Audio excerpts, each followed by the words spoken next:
家好，欢迎来到 Learn Chinese on the Go。今天我们来聊一聊在书店找外语书。小美，我上次去书店找书，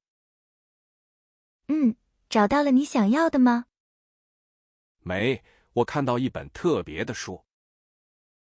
特别？怎么个特别法呢？它封面是法文，可是画着京剧脸谱。哇，听起来真的很有趣啊！我当时就好奇，这是学什么呢？是啊，外国书店有这种书吗？可能不多，这本大概讲中国文化。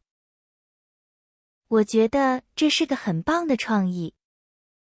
对，能吸引很多人的目光。你有没有在书店里找外语书？有啊，经常去外语区看看。你一般会看哪种语言的书呢？英语和日语，有时也会看韩语。我发现外语书的种类很多。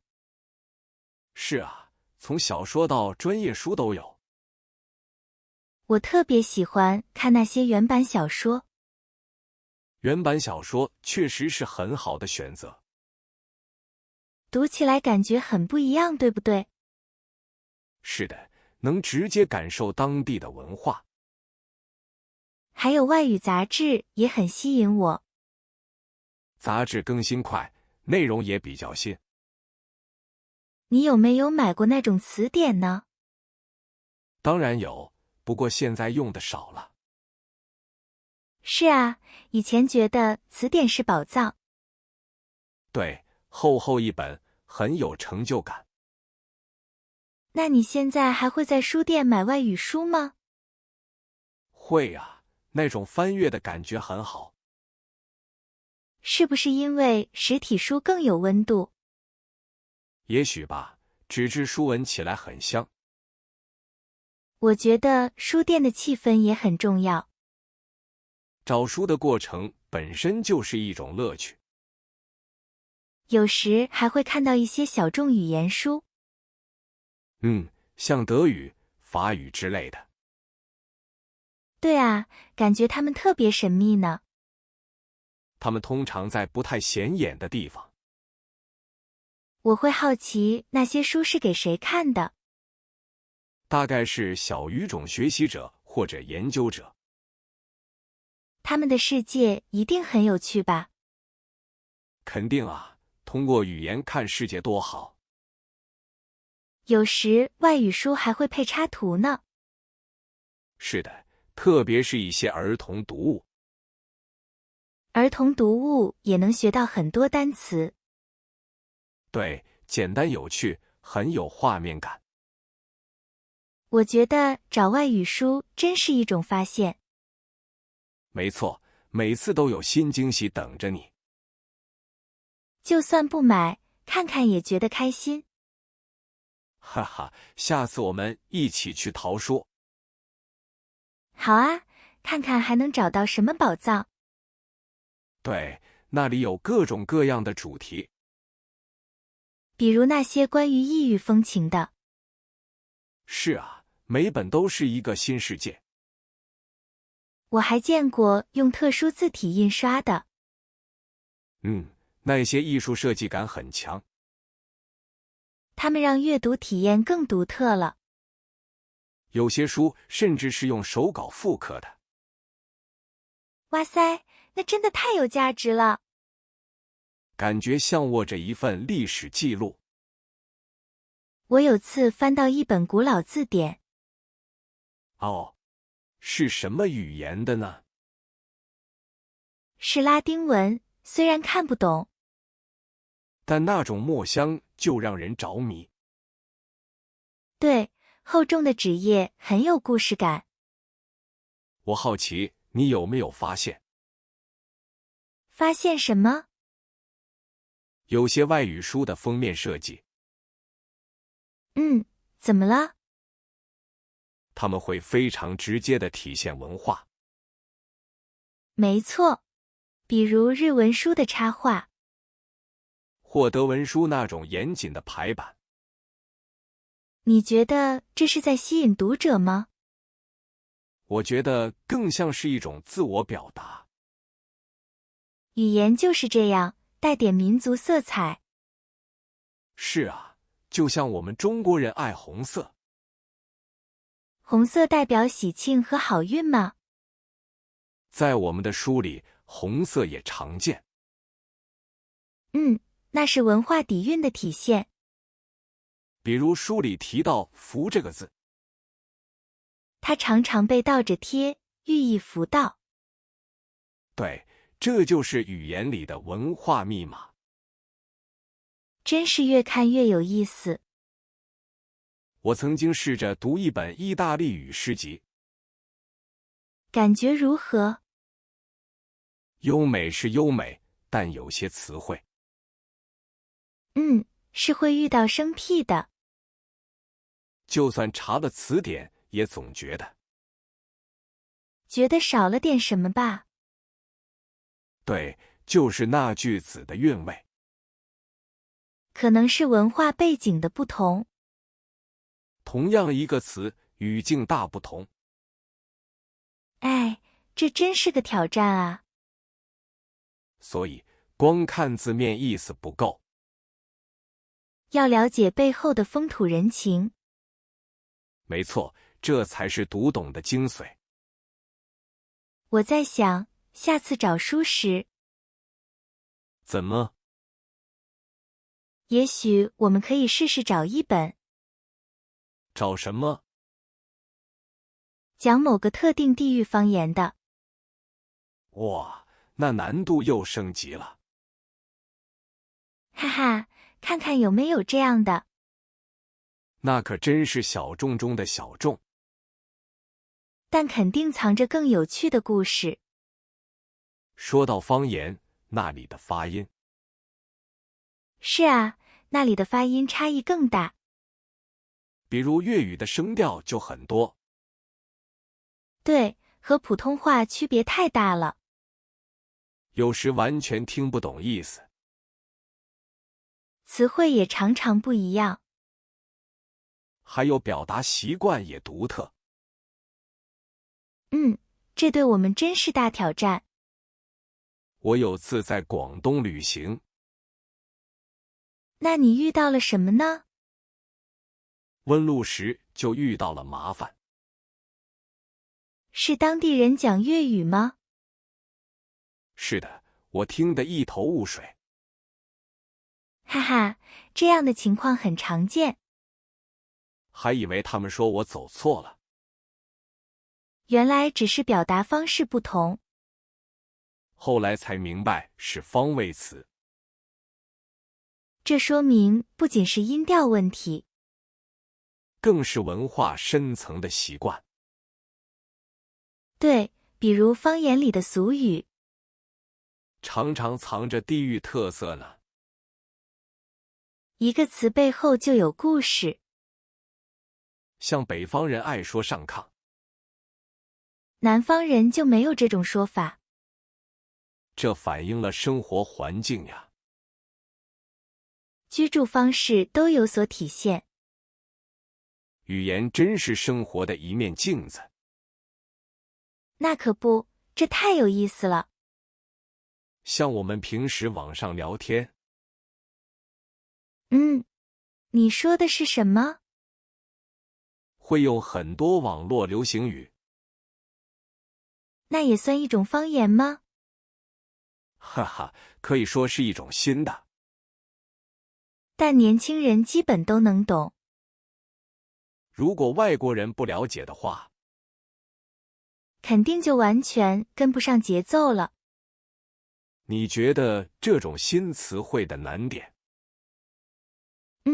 这种新词汇的难点，最难理解的地方在哪里呢？哎呀，他们更新变化太快了。对，而且上下文特别重要。就不光是字面上的意思了。说到这个，你知道一个事吗？你是指什么事情呢？古代汉语有很多谦词用法。比如不敢当这类的。是的，表示尊重和礼貌。如今日常用的相对少了，但它背后文化内涵还在。感觉学好中文真不容易。的确，还有更复杂的情况，比如不同语境下的幽默感。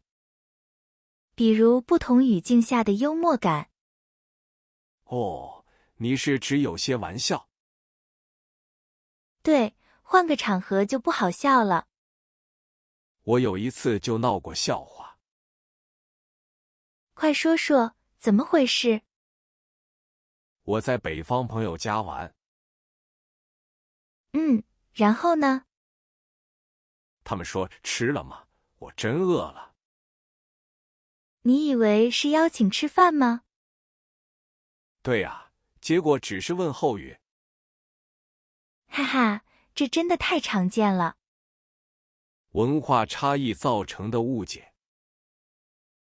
这种幽默感也很有趣。还有更深层次的呢？是指地方特色吗？不完全是，像客套话。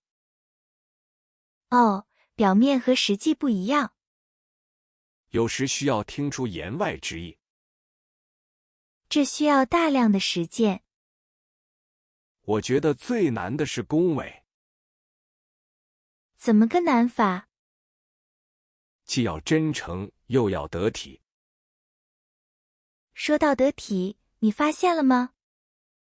发现什么了呢？很多中国人会拒绝赞美。哪里，是吧？对，不是真的否定自己，而是表示谦虚和礼貌。那你觉得什么情况下？拒绝赞美会显得更真诚。是啊，这个尺度不好把握。我觉得在长辈面前，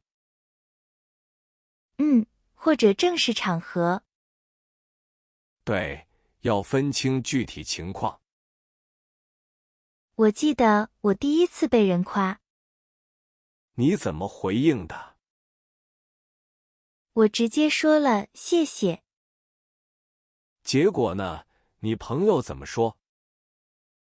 他们说我太不客气了。哈哈，这真是个误会。我当时真的不知所措。慢慢你就习惯了。哎，习惯了就好了。的确，多经历就好了。说到习惯，我有个朋友，他遇到什么难题了吗？他总觉得书面语和口语有很大差异。下次我们下次再深入聊聊吧。是啊，那个话题内容很多。对呀，一时半会儿说不完。不过，说到口语和书面语，我突然想到一个有趣现象。哦，什么现象？快说说看。有些网络流行语很有意思。是的，它们变化真快。但用在正式场合就尴尬了。哈哈，这我深有体会。我有次邮件里用了 YYDS， 然后呢？领导怎么说？领导回邮件问我是什么。哇塞，真的好尴尬啊！我当时恨不得找个地缝。所以场合真的很重要啊。对，得看对象和具体情境。我也曾犯过类似错误呢。你是怎么犯的？快分享一下。有次跟长辈聊天用凡尔赛，结果他们完全听不懂吧？是啊，我还解释了半天。哈哈哈，画面感太强了。